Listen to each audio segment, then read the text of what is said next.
Бүгінгі күнде жастарды ватанға садықлық, милли қадіриyatlарымызға құрмет рухында тәрбиялау мемлекетіміз саясатының ең тикарғы вазипаларының біріне айланбақта. Осы мақсатта Самарқанд мемлекеттік ветеринария медицинасы, шаруашылық һәм биотехнологиялар университеті Нөкіс филиалында ата-аналар конгресі жастар тәрбиясында бірге істесу һәм жауапкершілік атамасында ахметлі ләші өткеместірілді. Келесі сюжетіміз осы хақында.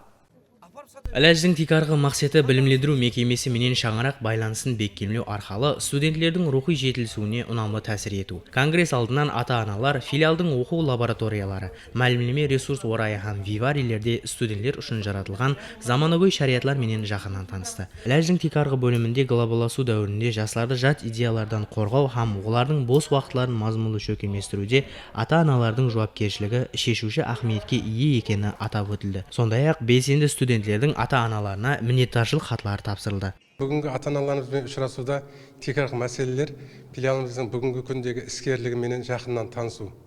Тәртіп интизам бар жерде нәтижелікке ерсіз болатығындай, бүгінгі ата-ана ұшырасуында әдеби-крамдық кодексіне студент жастарымыздың қай дәрежеде әмел қылып атырғанлығы бүгінгі ұшырасуда додаланады.